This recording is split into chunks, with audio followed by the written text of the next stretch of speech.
Saludos, Lamur, muy buenas tardes y hoy pues continuamos con este tema interesante, la situación lamentable ocurrida en Santo Domingo y hacemos un poquito de referencia a lo que ya ocurrió justo en noviembre del año pasado, noviembre 4. Ahora, 18 de noviembre, se registra una situación similar. Aquella como ladrón en la noche sorprendió a muchos dominicanos, muchos residentes en Santo Domingo, pero esta ha sido anunciada, ha sido advertida incluso. Sin embargo, se han registrado pues pérdidas aún más fatales. Y para abordar un poquito ese tema, con un conocimiento más técnico, más específico, me encuentro aquí con el ingeniero Hamlet Otañez para que nos explique. Usted en un comunicado reciente hacía referencia justo a eso, fue advertido. Se había notificado incluso el año pasado, tras ocurrir la situación de las lluvias, se advirtió a la población, las instituciones lo hicieron y ahora registramos pérdidas aún más fatales. Cierto, la situación que ocurrió en noviembre del 2022 debió servir para identificar justamente los puntos de riesgo a derrumbes, a inundaciones, a colapsos del tránsito, a una serie de efectos colaterales que tienen estos eventos climáticos. O sea que debimos aprender de ellos para tener un esquema de reacción, de mitigación de los riesgos. Desgraciadamente no fue así, al contrario, pareciera como que esta vez fue menos intensa la advertencia, no se suspendieron labores, no se suspendieron docencias, y lo que hemos visto, la verdad es que es una tragedia similar o mayor a la que ocurrió hace un año, lo que significa que no aprendimos.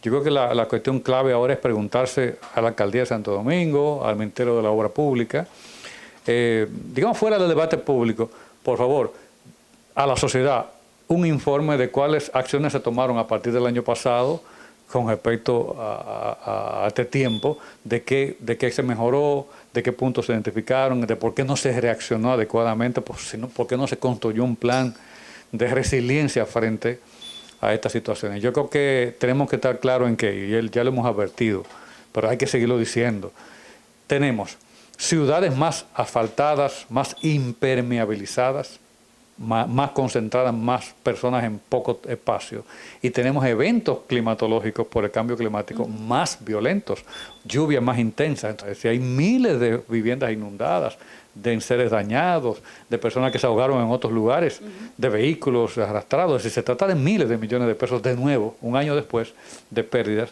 por estos eventos. Entonces tenemos como sociedad que entender que vamos a vivir con esto y que tenemos que tener en el Estado planes de contingencia, planes de mitigación, identificación de esos lugares de riesgo para proteger vidas y para proteger propiedades. Hemos visto que repetidas ocasiones el tema de que se advirtió, lo que implica que pudo quizás evitarse una situación como esta. Incluso otros expertos estructuralistas han indicado que desde hace muchos años se había advertido sobre la construcción de este muro en específico, que es el que mayor consternación ha causado por el desplome. Y usted hace referencia de que tampoco se hizo prohibición de paso en ninguna de las vías. Entonces, esta área, ¿cómo pudo haberse analizado la situación de la estructura para evitar el desplome, o en qué otros lugares podría todavía producirse algo similar? Bueno, es que aquí hay dos palabras que pareciera que en la sociedad dominicana no queremos nunca practicar. Una es planificación y la otra es mantenimiento.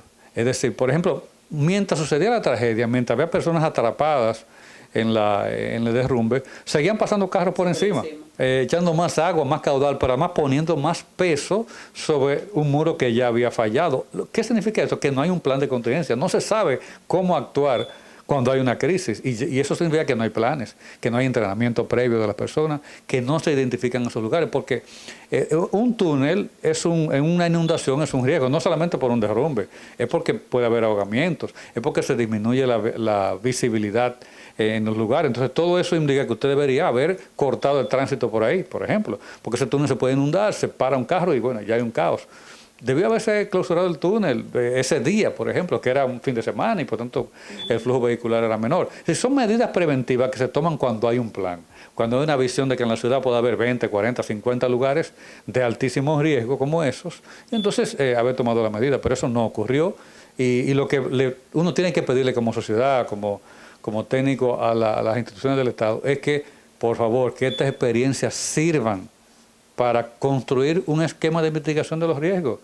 Que haya un mapa en el cual se diga, bueno, estos son los puntos de riesgo.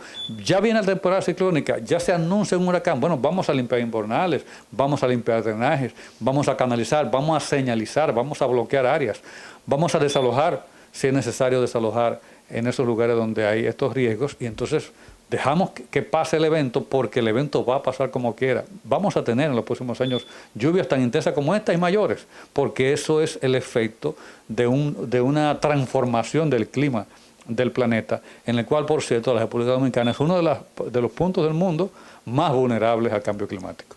Sabemos que en Santiago, 2 gotas de agua, medio Santiago inundado.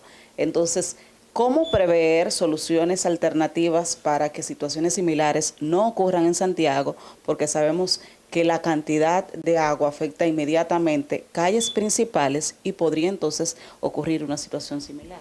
Bueno, aquí en Santiago organismos internacionales ayudaron a financiar un proyecto que se llamaba, estaba relacionado con un Santiago resiliente, un Santiago que reacciona a estos eventos. Ojalá eso se te haya implementado, ojalá haya un verdadero plan. Pero en principio uno diría, el tema de drenaje pluvial es muy preocupante en la ciudad. Definitivamente la ciudad, y yo diría que el país, no tiene recursos para afrontar de manera tradicional el drenaje pluvial de Santiago. Hay que irse hacia un drenaje verde, hay que irse a un drenaje inteligente, hacia una ciudad en la cual esa agua se absorba, porque yo que conozco muy bien esta ciudad sé que aquí se han tapado muchísimas cañadas, que aquí se han reconducido muchísimos flujos naturales de drenaje en la ciudad, y eso hay que sustituirlo por recuperación de contacto de esos puntos con los cuerpos de agua, con las cañadas, pero también con infiltración adicional, porque todo lo que tiene que ver con la erradicación de cañadas. Te voy a decir una, por ejemplo, de los cerros de Gurabo, que usaba una cañada por lo que es ahora el edificio Antonio Guzmán y esa zona céntrica de la ciudad de Tellada con 27 de febrero. Cuando hay una lluvia, pues tenemos un punto de crisis en esa zona. Eso hay que reconducir esas aguas. Te puedo decir, lo que es el arroyo Pontezuela, que está allá en Los Embrujos, ¿verdad? Ahí ha habido intervenciones enormes. Se ha prácticamente represado esa cañada. Bueno, esos son puntos que hay que liberar, porque vamos a tener inundaciones futuras serias por ahí. Todo lo que es, bueno, hay que revisar todo lo que es porque la avenida Circunvalación también interrumpe bastante en muchos puntos lo que es el flujo natural del agua hacia el río Yaque. Entonces hay que revisar y dar mantenimiento a las tuberías existentes actualmente, y también a los drenajes naturales, sencillamente a las canaletas, a los canales que hay. Hay que liberar, limpiar, ampliar diámetros y demás. O sea, hay muchos puntos en la ciudad que tenemos que revisar para que no tengamos efectos. Ni hablar, por ejemplo, de las cañadas que tenemos en la zona sur, que también hay muchísima obstrucción. En fin, hay mucho, creo que ahí en Santiago se han identificado, de estudios anteriores y de ese estudio que te he dicho de resiliencia, hay identificaciones justamente de puntos de riesgo. Lo que hay que ir a esos puntos, ver en qué estado están, evaluación técnica y liberación de espacios, aumento de diámetros, etcétera, etcétera. Excelente, bueno, pues un tema muy complejo, muy extenso, que hemos intentado pues analizar en unos pocos minutos, Lamur, así que el debate aún se mantiene, la situación de análisis y pues esa intención de que estas experiencias, aunque traumáticas y difíciles, pues den una alternativa a futuro en la que podamos tener menor cantidad de pérdidas y de víctimas en situaciones similares. Es lo que tengo hasta el momento, volvemos a estudio. Gracias, Elisa Vialmonte.